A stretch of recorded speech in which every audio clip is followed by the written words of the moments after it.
Now इस video में हम डिस्कस करेंगे कि किस तरीके से एससीओ समिट में पाकिस्तान ने बिना वजह कश्मीर का मुद्दा उठाया और इंडिया ने ऐसा जवाब दिया है। मुझे उम्मीद थी नहीं कि डॉक्टर एजा शंकर इतना अग्रेसिवली पाकिस्तान के बारे में बोलेंगे इस समिट में। मैंने आज से पहले कभी भी ऐसा अग्रेशन एक विदेश मंत्री की तरफ से देखा नहीं। मैं वैसे सब आप जानते हैं कि बिलावल भुट्टो हमारे फॉरेन मिनिस्टर ने विजिट किया इंडिया का, और उसके बाद से लेकर अब तक सिर्फ जिस चीज का चर्चा है वो यही एससीओ है। हम पहले इसके ऊपर काफी एंगल्स पे बात की मैंने अपने प्रोग्राम्स में, लेकिन एक दो बातें जो कि प्रेस कॉन्फ्रेंस के बाद अब सामने आ रही हैं और दोनों तरफ से आ रही है, तो हम दोनों तरह की बातों पे ये लेते हैं। सर, एक तो पहली बात ये है कि हमारे जो फॉरेन मिनिस्टर हैं बिलावल भुट्टो साहब की तरफ से कहा गया कि उनकी तरफ से यानी इंडिया की तरफ से जो दहशतगर्दी है उसको एक हथियार के तौर पर इस्तेमाल, डिप्लोमेटिक टूल के तौर पर इस्तेमाल किया जा रहा है। और इसी के साथ मैं ये भी देख रही थी कि एक और खबर शाया हुई कि मकबूजा कश्मीर में खुशी की लहर दौड़ गई है बिलावल भुट्टो के इस विजिट से। क्या आप समझते हैं कि इसको डिप्लोमेटिक टूल के तौर पर वहां पे इस्तेमाल किया जा रहा है, और क्या इस विजिट से जो कश्मीर के लोग हैं उनका मसला हल हो गया है? देखें जी, ये जो कॉन्फ्रेंस हो रही थी बुनियादी तौर पे जो शंघाई कोऑपरेशन है, इसका जो लोग स्कोप और एजेंडा समझते हैं उन्होंने 2-3 वीक पहले जो है ये बता दिया था मुख्तलिफ प्रोग्राम्स में और मुख्तलिफ जगहों पे कि यहाँ पे जो है जो डिस्कशन होगी उसमें एक बड़ा एजेंडा जो है वो सारी जो मेंबर स्टेट्स हैं उनके जो इंटरनल सिक्योरिटी है, वहाँ पे जो दहशतगर्दी की सिचुएशन है, इस तरह के जो मसाइल हैं वो भी एजेंडे का हिस्सा है। तो हमने ये कहा था कि जब इस तरह की डिस्कशन शुरू होगी तो उसमें पाकिस्तान के अंदर दहशतगर्दी इंटरनली जो है वो तो डिस्कस होगी होगी, जो मुमकिन है खुद पाकिस्तान ही करे कि हमें जो है वो दहशतगर्दी का सामना है, लेकिन उसमें इंडिया पाकिस्तान जो दहशतगर्दी का आपस में चल रहा है प्रॉब्लम, ये भी सामने आएगा और इससे कोई एस्केप नहीं है। आपको जो है वो एड्रेस करना पड़ेगा ये इशू। तो इसकी वजह से फिर इंडिया पाकिस्तान के जो बायलेटरल रिलेशनशिप है वो उसका क्वेश्चन भी उठेगा। तो इसलिए ये जो बिलावल ने 2 हफ्ते पहले रूल आउट कर दिया कि मैं जो इंडिया जा रहा हूँ, there is nothing bilateral about it, हमने आपस में कोई डिस्कस नहीं करना है, हम तो जा रहे हैं शंघाई कॉन्फ्रेंस में कोऑपरेशन की जो है वो मीट में। तो इसलिए उन्होंने ये कहने की कोशिश की कि इस सारे केस में जो है वो इंडिया टोटली इररेलेवेंट है जो कि मैं समझता हूँ कि एक बहुत बड़ी गलती थी, चूंकि एजेंडा उनके पास था और उनको पता था कि ये चीजें आपस में जुड़ी हुई हैं। आप जब इस तरह की जो एक फोरम है जिसमें इंडिया, पाकिस्तान, चाइना, रशिया, ये सारे मुल्क शामिल हैं, तो उसमें अगर आपके एजेंडे पे नहीं भी है तो फिर भी मसलन जो इंडिया का ये स्टैंड है कि जी हम आपकी तरफ से जो क्रॉस बॉर्डर दहशतगर्दी हो रही है आप बंद करें, या पाकिस्तान की तरफ से है कि मसला है कश्मीर पे इंडिया की ये पोजीशन नहीं बल्कि ये होनी चाहिए, तो जाहिर है इसको आप ये इन चीजें के बगैर कोई नहीं सकता और आप किसी एक फोरम पे बैठ ही नहीं सकते। आप किसी ऐसे मुश्तरका फोरम पे ढूंढ के आ रहे हैं जब you can not see each other eye to eye, सामने आप एक दूसरे से आंख नहीं मिला सकते, तो what kind of cooperation you are talking about? आप क्या समझते हैं कि लोग बेवकूफ हैं? तो आपने उसकी वजाहत ये पेश की कि जी वो उसमें तो हमने जाना ही जाना है, चूंकि उसका लीडर जो है वो चीन है। ये आपने कहा नहीं, लेकिन मेरे कहने का मतलब ये है। तो जाहिर है कि हम चीन को अकेला नहीं छोड़ सकते, हमें इस फोरम पे हर सूरत में जाना है और हमने शुरू से इससे कोऑपरेट किया है। तो इस हवाले से आपने ये वजाहत की डेफिनेटली, जिसका मतलब इंडिया को एक तरीके से अंडरमाइन करने वाली बात थी कि हम जो इस कॉन्फ्रेंस में आ रहे हैं it has nothing to do with India. हालांकि जो डिप्लोमेटिक उसूल हैं, प्रिंसिपल्स हैं, उसकी एबीसी ये है कि आप किसी मुल्क में जा रहे हैं तो आप इस तरह की जो सरदमोरी और इस तरह की जो है ना वो स्टेटमेंट नहीं दे सकते इन एडवांस। आपने सारे ऑप्शंस खुले रखने होते हैं। शिकार है भाई, जो तुम दहशतगर्दी का शिकार हो, ये मॉन्स्टर तुमने खुद पैदा किए और हमारी आंखों के सामने पैदा किए। None of them is coming somewhere else के कहीं कोई ताजिकिस्तान से या कहीं से आ रहा हो। ये तो सारे जो है आपके अपने एसेट्स हैं, जिनको एसेट्स के तौर पे आपने प्रोटेक्ट किया है 30 साल तक, और अब उन्होंने पलट के आप पे हमला किया है तो आप कहते हैं हम भी विक्टिम है। तुम विक्टिम हो तो because of your on deeds. आप ये देखेंगे ये दो वाकयात जो हुए हैं, पुंछ में हुआ है और राजौरी में हुआ है, दहशतगर्दी के वाकयात हुए हैं, इनकी वाज़े अल्फाज में पाकिस्तान की तरफ से मजम्मत होनी चाहिए थी और अनकंडीशनली ये कहना चाहिए था कि जो भी इसमें इन्वॉल्व है हमारा उसके साथ कोई ताल्लुक नहीं है और हम उसकी मजम्मत करते हैं। इसके बजाय पाकिस्तान के जो खुद साख्ता किस्म के स्पोक पर्सन है, हुसन जो एक्स मिलिटरी और एक्स सफारतकार, उन्होंने उछल उछल के तो इसको डिफेंड करने की कोशिश की। एक ने तो ये कहा कि ये यूनाइटेड नेशन की करारदादों के एन मुताबिक है, यानी वो कहना ये चाहते हैं कि दहशतगर्दी जो है वो कोई यूनाइटेड नेशन की तरफ से सैंक्शन होती है, उसने इसको मंजूर किया हुआ है। तो अब आप मुझे ये बताएं कि why you are not coming out clean on the issue of this दहशतगर्दी। यानी उनसे जब सवाल किए गए वहां पर, उन्होंने जो पाकिस्तानी जर्नलिस्ट वहां पर गए थे उनके तमाम सवाल उन्होंने केटर किए और उनसे सवालों के दौरान ये कहा गया, जब सवाल किया गया तो उन्होंने कहा आपका मतलब ये है कि आप ये कह रहे हैं कि हम जो है वो सेम बोट में हैं दहशतगर्दी के हवाले से, तो हम सेम बोट में नहीं है। ये आपने उसका भी किसी हद तक जवाब दे दिया जो उन्होंने ये बात की। और इसी के साथ फिर उन्होंने ये भी कहा कि जो पाकिस्तान है उसकी credibility depleting faster than it's forex reserves. जाहिर है कि एक बहुत ये एक तनकीद है और बहुत सख्त क्रिटिसिज्म है ये, लेकिन हम तो बहुत काम नहीं कर चुके बैरिस्टर साहब के, इतना हमने FATF के लिए काम किया और फिर हमारा नाम उसमें से निकला, तो फिर भी अगर ये कहा जाए कि ये इस तरीके से जो है वो फॉरेन रिजर्व्स और फॉरेक्स रिजर्व्स और उससे भी ज्यादा हमारी जो क्रेडिबिलिटी के ऊपर बात की जा रही है। चूंकि जो आपके खिलाफ तहरीक तालिबान ने पाकिस्तान की तरफ से दहशतगर्दी हो रही है वो आपका एक इंटरनल जो है इंडिजिनस ग्रुप है, जो आप लोगों ने खुद ट्रेन करके उसको कई सालों तक शेल्टर देके तो एक सरकारी हैसियत देके तो उसको प्रोटेक्ट किए रखा। जबकि जो कुछ कश्मीर में हुआ और जिसकी वजह से वहां सारी तहरीक तबाह हुई, वहां की सोसाइटी तबाह हुई, वहां खून खराबा हुआ, कत्लो गारत हुई, वो बड़ी हद तक एक फॉरेन इंटरवेंशन थी।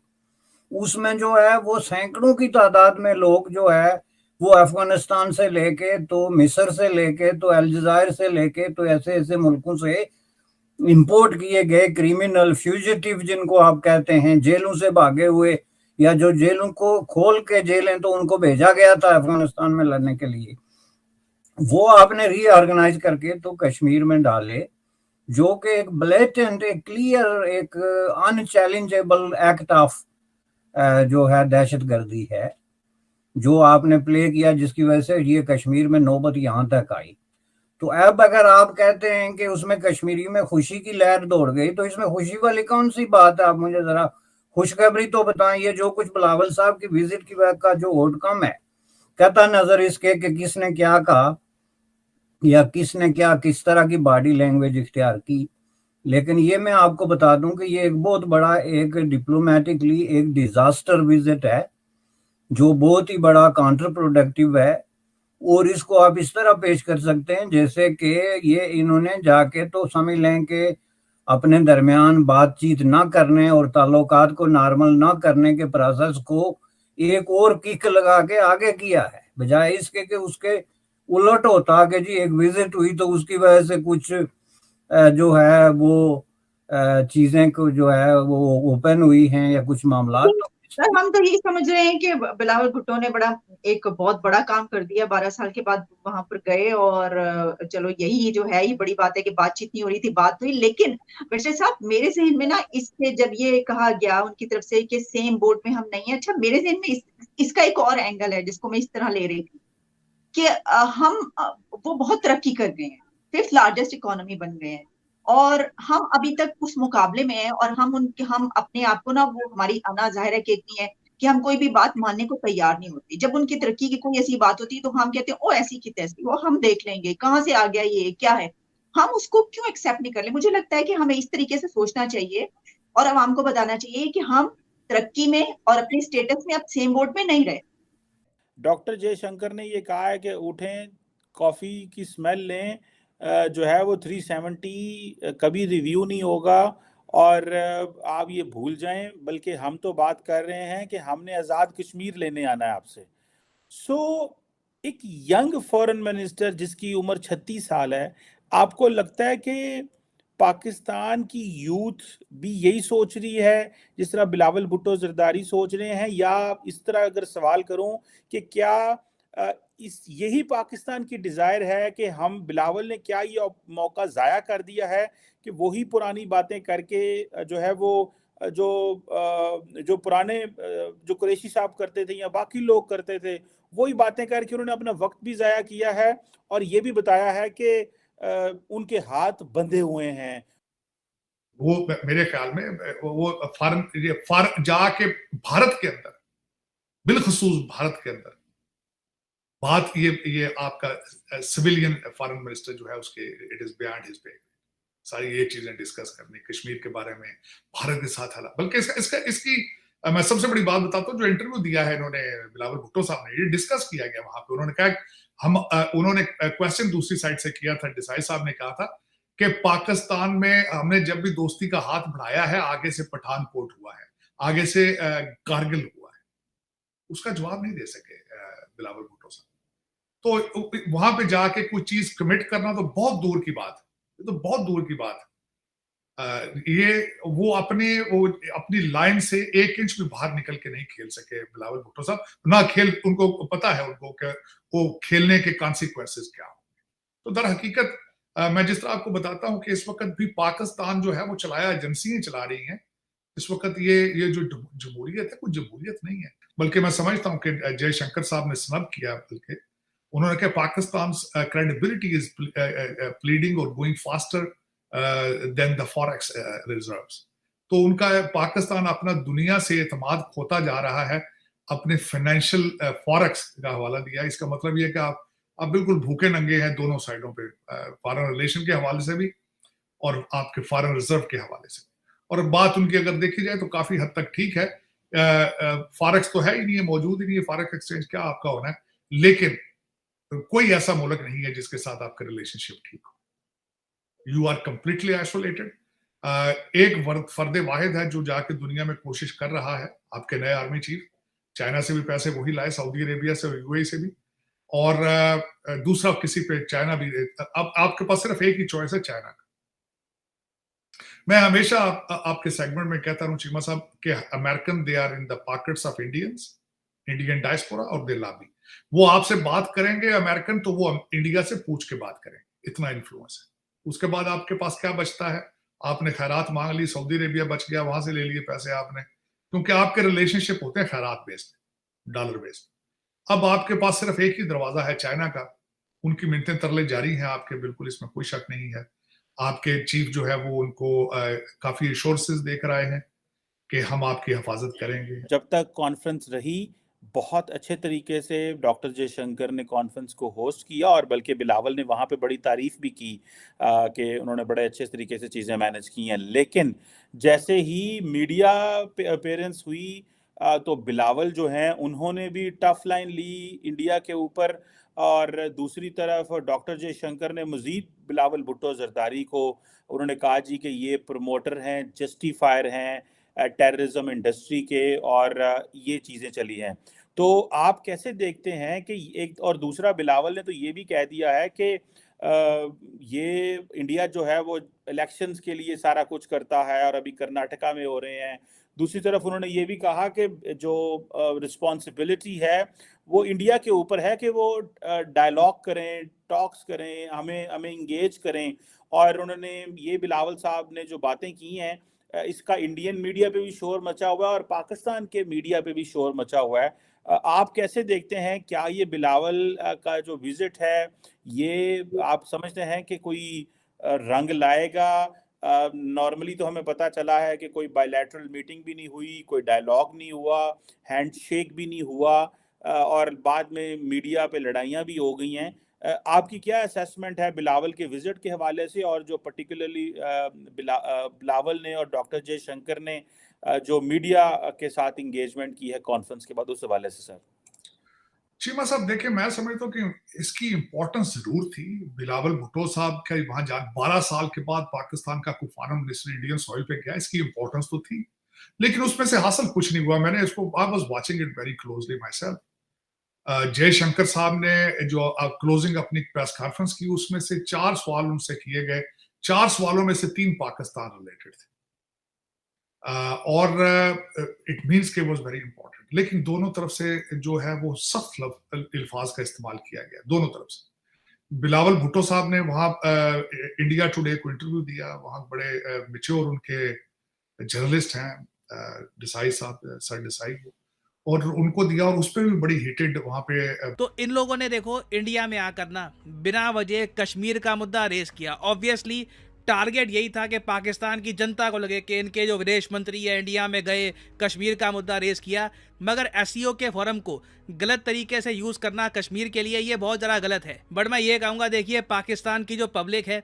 वहाँ पे एंटी इंडिया सेंटिमेंट इतना स्ट्रांग है कि जब बिलावल भुट्टो से डॉक्टर अजय शंकर मिले तो बस डॉक्टर अजय शंकर ने नमस्ते किया इनको दूर से, और उसके बाद कहा कि आप आगे बढ़िए। पाकिस्तान के लोग इस बात से ही गुस्सा हो गए कि बिलावल भुट्टो ने वापस नमस्ते क्यों करी। पाकिस्तान के लोग चाहते थे कि बिलावल भुट्टो जिस तरीके से आदाब वगैरह कुछ करते जो पाकिस्तान की पब्लिक पसंद करती, तो इतने छोटे से इशू पर भी ना पाकिस्तान की पब्लिक प्रेशर डाल रही थी अपने विदेश मंत्री पर। पाकिस्तान के विदेश मंत्री ने बिना वजह कश्मीर का इशू रेस कर दिया इंडिया में।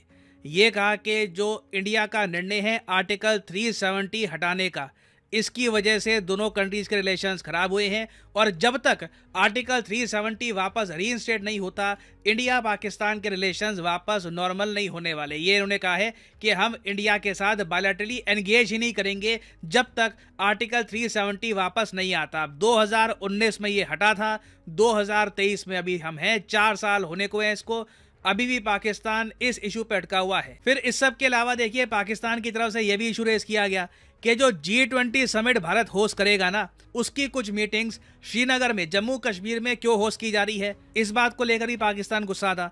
तो इवेंचुअली देखिए डॉक्टर अजय शंकर को जवाब देना ही था, और इन्होंने इस तरीके से जवाब देने की शुरुआत करी। As a foreign minister of an SCO member state, Mr. Bhutto Zardari was treated accordingly. As a promoter, justifier, and I'm sorry to say spokesperson of a terrorism industry which is the mainstay of Pakistan, his positions were called out and they were countered, including at the SCO meeting itself. तो यहाँ पे आपने सुना doctor Ajay Shankar ने ये कहा कि Pakistan SCO का मेंबर है तो उसके हिसाब से हमने उनका वेलकम किया, मगर पाकिस्तान की जो मेन इंडस्ट्री है आतंकवाद, और उसके जो स्पोक्समैन बने हुए हैं पाकिस्तान के विदेश मंत्री, पाकिस्तान की टेरर इंडस्ट्री के बहुत ज़्यादा कड़े शब्द हैं। मतलब ऑलमोस्ट आप कह लीजिए पाकिस्तान के विदेश मंत्री रिग्रेट कर रहे होंगे कि क्यों इन्होंने कश्मीर का इशू रेस भी किया। आपका दूसरा जो था वो G20 के बारे में था। Now you know, I don't think there is a G20 issue to debate with anybody. Certainly not with a country which is nothing to do with the G20. I mean, Jammu and Kashmir was, is, will always be a part of India. And the G20 meetings are held in all the Indian states and union territories, so it is completely natural that it is held there. तो G20 के बारे में भी यहाँ पर जवाब दे दिया कि क्या पाकिस्तान G20 का मेंबर है? नहीं है ना। तो जिस ग्रुप का पाकिस्तान मेंबर ही नहीं है तो उनको क्या यहाँ पे मतलब है कि G20 की मीटिंग कहाँ पे होती है?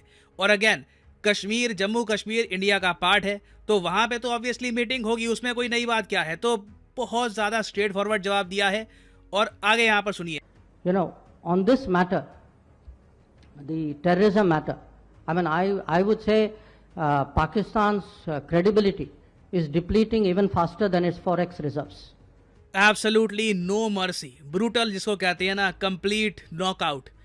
जितना पाकिस्तान का विदेशी मुद्रा भंडार जिस तरीके से गिर रहा है, उसी तरीके से जो इनकी क्रेडिबिलिटी है वो भी लगातार गिर रही है आतंकवाद के मामले में। तो पाकिस्तान आतंकवाद के मामले में जो भी कहता है दुनिया सीरियसली इसको लेती नहीं है, क्योंकि अगेन इनके वर्ड की, इनके स्टेटमेंट्स की कुछ ज़्यादा इंपॉर्टेंस है नहीं, उसके पीछे कुछ ज़्यादा एक्शन, कुछ वेट है नहीं। तो बहुत ज़्यादा मैं कहूँगा कि स्ट्रॉन्ग आंसर्स दिए हैं डॉक्टर अजय शंकर ने।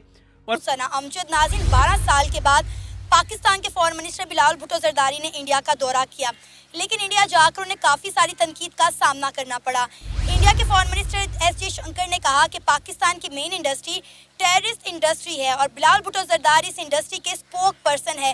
कहा जा रहा है कि पाकिस्तान की ऑफिशियली इंसल्ट हुई है।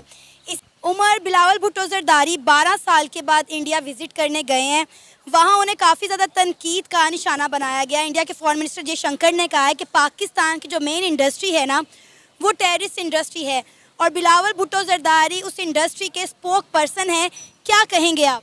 मैम, सबसे पहले तो मैं ये कहना चाहता हूँ कि जब इंडिया ने आर्टिकल 370 जो ख़त्म किया था, तो जब से इमरान खान साहब ने कहा था कि हम इनके साथ किसी किस्म के कोई ताल्लुकात नहीं रखेंगे, ठीक है, इनका जाना बनता ही नहीं था, क्योंकि जब से ये कश्मीर के अंदर आर्टिकल 370 ख़त्म नहीं करेंगे, हमारे इंडिया के साथ किसी किस्म का कोई ताल्लुकात रखना बनता नहीं है और इनको नहीं जाना चाहिए था। अब चले गए हैं और वहाँ जाके जो कुछ हुआ है वो आपके सामने है। ना तो उन्हें ठीक से वेलकम किया गया, कोई उनसे हैंडशेक नहीं किया गया, सिर्फ एक नमस्ते किया गया, बड़ा ठंडा सा वेलकम हुआ उनका। जी देखें, इनको ना बेइज्जती करवाने का शौक़ है। पीडीएम वाले जितने भी हैं, बिलावल कल का बच्चा है, इसको कुछ भी नहीं पता। अगर वहाँ पे शाह महमूद कुरैशी साहब गए होते, हमारे जो है वज़ीर ख़ारजा साबिक, लेकिन उन्होंने जाके वहाँ पे पूरी बातें करनी थी। इसको बिलावल को तो किसी किस्म का कोई ट्रेन भी नहीं किया गया था, इसको किसी बातों का नॉलेज नहीं था। जब ये इसने प्रेस कॉन्फ्रेंस किया है, मीडिया वाले इससे क्वेश्चन करते रहे, लेकिन इसके पास कोई आंसर ही नहीं थे, इसकी कोई तैयारी नहीं थी। तैयारी होती तो जाके वहाँ पर कोई बात करता ना। जी, लेकिन इंडिया ने जिस तरह की उनकी मेहमान नवाजी की है, उन्हें खरा खरा सुनाया गया है, हर बात का जो है मुंह तोड़ जवाब दिया गया। क्या कहेंगे आप उस पर? देखें जी, इंडिया के हमारे साथ 75 साल से हमें यही सबक सिखाया गया जी, हमारी इंडिया के साथ ना हम लड़ेंगे, हमारी जो इकोनॉमी है हम उसको ठीक करेंगे तो फिर इनके साथ लड़ेंगे, ठीक है। अब हमारी इकोनॉमी का इन्होंने पट्टा बिठा दिया है, ठीक है, इसमें इस्टेब्लिशमेंट का भी सारा कसूर है, ठीक है, इसके पीडीएम इसकी सारी जमातों का कसूर है, ठीक है। 75 साल हमें यही इसके बात के पीछे लगाया कि जी इंडिया के साथ लड़ेंगे, कश्मीर लेंगे। अब देख लें, बिलावल वहाँ पे गया, इसने जाके क्या किया है? कुछ भी नहीं किया। पाकिस्तान की उल्टा बेइज्जती करवाई है। दूसरे मुल्कों के जो वज़ीर ख़ारजा आए हुए थे, उनकी वहाँ पे इतनी अच्छे तरीके से उनको वेलकम किया गया। जयशंकर ने उनके साथ हाथ मिलाया, उनके साथ सैल्यूट करता रहा, लेकिन बिलावल को आपने देखा वीडियो के अंदर, इसको मुँह भी नहीं लगाया सीधे तरीके से, उसको चलता किया, भैया आप आगे जाओ, आपकी यहाँ पर जगह ही नहीं है। तो सर, इस सारी सूरत हाल के बाद अब आप क्या कहेंगे? क्या बिलावल को इंडिया जाना चाहिए था या नहीं? मैम, बिल्कुल नहीं जाना चाहिए था, क्योंकि जब तक इंडिया अपना आर्टिकल 370 वापस नहीं ले लेता, कश्मीर के वालों को उनके हकूक़ वापस नहीं मिल जाते, तो पाकिस्तान का वहाँ पे जाना बनता ही नहीं था। इमरान खान साहब ने उनके साथ कता ताल्लुक़ किए हुए थे और वो सही थे। वो होते तो आज पाकिस्तान की इतनी बेइज्जती नहीं होती। इसमें सारा कसूर पीडीएम का है, एस्टेब्लिशमेंट का है, सारे चोरों का कसूर है। लेकिन सर, हमें तो यही उम्मीद थी ना कि अगर 12 साल के बाद दो मुल्क आपस में मिलेंगे, उनके ऑफिशियल्स आपस में बैठ के बातचीत करेंगे, तो डेफिनेटली मामला जो है वो बेहतरी की तरफ जाएंगे। मैम, वो तो आपको बुलाना ही नहीं चाह रहे थे, ये तो खुद गए हैं, जानबूझ के गए हैं, वो इनको नहीं बुलाना चाह रहे थे। इनको अब देखें, वहाँ पे जाके बिलावल की इतनी बेइज्जती हुई है, ठीक है। उसका जो वज़ीर ख़ारजा, उसने बिलावल से मुलाकात करने से इनकार कर दिया है, लेकिन पाकिस्तानी मीडिया देख लो, वो इनको ऐसे छलांगे मार मार के दिखा रहा है कि जी बिलावल ने जाके वहाँ पे कश्मीर फतह कर लिया है, कश्मीर वापस ले लिया। क्या किया इन्होंने? जाके उल्टा पाकिस्तान की बेइज्जती करवाई है। बेइज्जती करवा के ये वापस आ जाएंगे, इससे बेहतर था डूब के मर जाते ही ना। ये सर, हम जब भी किसी इंटरनेशनल फर्म पर जाते हैं, हमें यही कुछ भुगतना पड़ता है। ये इंडिया में जाकर ऐसा नहीं हुआ। देखें, इसमें पाकिस्तान को सोचना चाहिए। इमरान खान साहब होते तो फिर तो ये सारी सिचुएशन नहीं होती, हमें इस तरह के हालात का सामना करना ही नहीं पड़ता। अब उसको जो रजीम चेंज करके इन्होंने उसकी गवर्नमेंट को गिरा दिया है। इंशाल्लाह दोबारा आएगा वो वापस, फिर इन सबके साथ निपटेगा। आपको नहीं लगता? सर, बिलावल भुट्टो जरदारी के इंडिया विजिट पर क्या कहेंगे? कहा जा रहा है कि पाकिस्तान की ऑफिशियल लेवल पर बहुत ज़्यादा इंसल्ट हो गई है बिलावल भुट्टो के इंडिया विजिट के बाद। जी हाँ जी, इसमें कोई शक नहीं है कि इन्होंने तो पूरी पाकिस्तानी कौम को जो है ना, उनके सर झुका दिए हैं शर्म से, क्योंकि बिल्कुल ट्रेड उस वक्त तक नहीं खुल सकती जबकि दोनों मुल्कों के बायमी ताल्लुकात अच्छे ना हो, जब तक कश्मीर के मामलात बेसिक आपके जो है ना वो तय ना हो। जब सर, इंडिया के फॉरेन मिनिस्टर जयशंकर ने कहा है कि पाकिस्तान की जो मेन इंडस्ट्री है ना, वो टेररिस्ट इंडस्ट्री है और बिलावल भुट्टो जरदारी टेररिस्ट इंडस्ट्री के स्पोक पर्सन है। क्या कहेंगे एससीओ मीटिंग में जब उन्होंने बैठकर सबके सामने ये बात की, तो हमारे लिए कितनी बायस शर्मिंदगी बात है ये? बिल्कुल जी, इसमें कोई शक नहीं, बल्कि बायस शर्मिंदगी बात है। सबसे बड़ी वजह तो ये है ना कि इंसल्ट हुई क्यों? अगर बिलावल भुट्टो वहाँ लेने क्या गए थे इंडिया में, उनका तो बनता ही नहीं था जाना। उनसे तो आप इंडिया से आप और क्या तवक्को कर सकती हैं? वो उन्होंने तो इसको बुलाने का मकसद ही ये था कि पाकिस्तान को दुनिया में आके जलील करना था, पाकिस्तान की बेइज्जती करनी थी। और ये शख्स पाकिस्तान की बेइज्जती करने उधर चला गया है, बजाय ये कि पाकिस्तान की इज्जत कराने के लिए। यही बात है कि एक अच्छा लीडर जब तक नहीं आएगा हमारे मुल्क में, एक अच्छी लीडरशिप नहीं आएगी, तो ये मुल्क हमारा ठीक नहीं हो सकता। हम दुनिया में जो है रसवा हो रहे हैं इस वक्त, हम इन लीडरों की वजह से, इनकी जाहिलियत की वजह से, ये कि सिर्फ अपने आप को अपने दिखावे के लिए, अपने ज़ाती मुफादात के लिए ये लोग जाते हैं, ये मुल्की मुफादात के लिए नहीं जाते। सर अब आप देखें जिस तरह उनका वहाँ पे वेलकम किया गया, पूरे सोशल मीडिया पे ट्रेंड कर रहा है कि ना उनके साथ हाथ मिलाया गया, सिर्फ एक नमस्ते किया गया और बड़ा ठंडा किस्म का वेलकम किया गया। और बाकी आप कंट्रीज़ के फॉरेन मिनिस्टर को देख लें, उनके रिप्रेजेंटेटिव को देख लें, किस तरह से उन्हें वार्म वेलकम किया गया, और पाकिस्तान के फॉरेन मिनिस्टर को किस तरह वेलकम किया गया आपके सामने है। बिल्कुल जी, बल्कि वेलकम नहीं किया गया, इसको जलील किया गया। इन अदर वर्ड ये पाकिस्तान की तौहीन की है इन्होंने वहाँ जाके। और सर 12 साल के बाद हमारे फॉरेन मिनिस्टर बिलावल भुट्टो जरदारी ने इंडिया का दौरा किया है और वहाँ जाकर उन्हें काफ़ी जलालत का सामना करना पड़ा है। इंडिया के फॉरेन मिनिस्टर जयशंकर ने कहा है कि पाकिस्तान की जो मेन इंडस्ट्री है वो टेररिज्म है, और बिलावल भुट्टो जरदारी जो हैं वो स्पोक पर्सन है टेररिस्ट इंडस्ट्री के। क्या कहेंगे आप? बहुत गलत बात की है। बिलावल भुट्टो जरदारी के साथ जितने भी इख्तलाफात किसी के भी हों, लेकिन पाकिस्तान की हद तक है, लेकिन इंटरनेशनल फोरम में हमें उनकी इज़्ज़त करनी चाहिए और इंडिया को भी चाहिए कि इसकी इज़्ज़त करे। हमारी तरफ से ये मोहब्बत का पैगाम लेके ही गए थे, तो जितने भी इख्तलाफात हैं वो एक तरफ, लेकिन हमें इज़्ज़त करनी चाहिए दूसरों की। सर वहाँ पर उनका अच्छे से वेलकम भी नहीं किया गया, कोई शेक हैंड नहीं किया गया, कोई हेलो हाय सलाम दुआ नहीं हुई, जस्ट नमस्ते कहा गया। मतलब इस पर भी काफ़ी ज़्यादा तनकीद की जा रही है। आपको पता है इंडिया हर दफ़ा अपनी असलियत तो दिखाता ही है। सर अभी कहा जा रहा है कि पाकिस्तान की ऑफिशियली लेवल पर बहुत ज़्यादा इंसल्ट हुई है, क्या कहेंगे आप कि आपको नहीं लगता कि इंडिया को मेहमान नवाजी का थोड़ा भरम रख लेना चाहिए था, इस तरह की बातें नहीं करनी चाहिए थी? नहीं, इंसल्ट पाकिस्तान की तो नहीं हुई, इंसल्ट तो इंडिया की हुई है। इंटरनेशनल फोरम में वो जलील हुए हैं कि उन्होंने कैसी मेज़बानी की है, तो मेज़बान हमेशा जलील होता है, मेहमान तो जलील नहीं होता। सर इंडिया किस तरह के जेस्चर से क्या जाहिर हो रहा है? क्या इंडिया बजाते खुद भी नहीं चाहता कि पाकिस्तान और इंडिया के ताल्लुकात बेहतर हों? जब से मोदी की गवर्नमेंट आई है आपको पता है कि वो तो नहीं चाहते। हमारे सारे आर्टिस्ट को भी उन्होंने निकाल दिया,